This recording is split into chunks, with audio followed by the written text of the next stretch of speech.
kind of tough to wade through, but I've got the paper at home.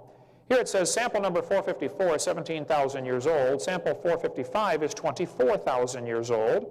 But if you read, it says this is the same sample as 454. Interesting. Sample number 299 is less than 20,000 years old. Sample L137X is greater than 28,000, and yet it's the same sample as 299. You go through and you wade through this and you find out they simply do not know, okay? We could talk a long time about carbon dating. The other one commonly used is the idea that the universe is billions of years old because of the stars, you know, being so-called billions of light years away. The stars may indeed be billions of light years away. I would never argue that they're not, but I certainly would argue that we do not know that the speed of light has been a constant. I also would argue we cannot prove the distance to the stars. They probably are billions of light years away, but we can't measure beyond about 100 light years. And we don't know what light is, okay? At Harvard University in 1999, they slowed light down to 38 miles an hour. The next year, they slowed it down to 1 mile an hour. The next year, they brought it to a full stop. The speed of light was brought to 0, done at Harvard University and Harvard Smithsonian Center for Astrophysics, and also done at Cambridge. At Princeton University, they speeded light up to 300 times the speed of light. Speed of light has decreased rapidly in the observable time span. Here's a chart showing the decline of the speed of light. We could talk a long time about that. Here's a couple of quick quotes here. The speed of light was apparently exceeded by a factor of as much as 100 in 2 published experiments. The speed of light was 10 billion times faster at time 0.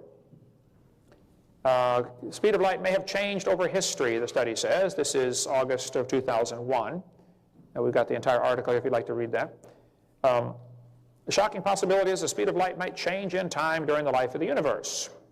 So I think we do not know that the speed of light has always been consistent. So typically the most common arguments for a great age for the universe are the speed of light, you know, the distance to the stars, and the radiometric decay.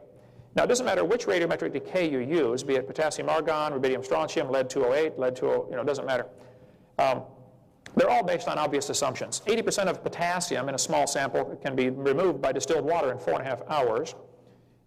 You mentioned skull KNM-ER1470. Richard Leakey found this skull in 1972. Before he found it, the KBS Tough had been dated by many methods at being 212 million years old. When Leakey's famous KNM-ER1470 skull was found in 1972, under the KBS Tough, it really caused quite a ruckus in the paleontological community because you can't have a human skull that old. So they quickly decided, well, we must have misdated the KBS Tough. Even though it had been dated many times before, including Nature magazine, April 18, 1970, they said the KBS Tough is 212 to 230 million years old. Richard Leakey finds a relatively normal human skull, and obviously a skull, under the KBS Tough. Well, they said it can't be, something's wrong here. So they redated the KBS Tough.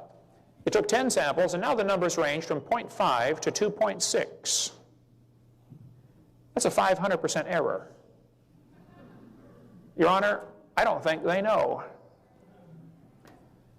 We mentioned how the age of the Earth has been inflated down through years, you know, going from 70,000 to now current 4.6 billion. The Earth is getting older, 21 million years per year. Basalt from Mount Etna in Sicily was potassium argon dated at 250,000 years old, yet they knew the lava flow was just shortly before the time of Christ. Hawaiian lava flow 1801 was potassium argon dated at 1.6 million years old. It's only 200. Mount, however you pronounce that, in Hawaii was 8.5 million years old from a 1959 lava flow. Mount Etna in Sicily, I climbed Mount Etna, dated 700,000 years old. Here's another one from 300,000. The new lava dome in Mount St. Helens, 1980 eruption. The new lava dome was built over the next few years. Lava samples were taken fresh, and they gave ages of anywhere from 0.35 million, that's 350,000, to 2.8 million for lava that is brand new. So when you date a sample of known age, it doesn't work. When you date a sample of unknown age, it is assumed to work. So we have God's word that the world was made in 6 days, about 6,000 years ago. We have God's word that tells us there was no death until Adam sinned. We have human records going back about 5,000 or 6,000 years maximum. We have many examples of geologic features that are simply indicating the universe cannot be billions of years old. Erosion rates of mountains, for instance, indicate that at the current erosion rate, the mountains will erode flat in 14 million years. And yet they tell us we have fossils that are 300 times older than that, still above sea level. They should have been recycled, washed out to sea 300 times at the current rate of erosion that we observe. We observe all sorts of physical factors that tell us, that put limits on the age of the universe, and I think I would just as soon trust God's word until it's proven wrong, as opposed to doubt God's word until it's proven right. So that's my position.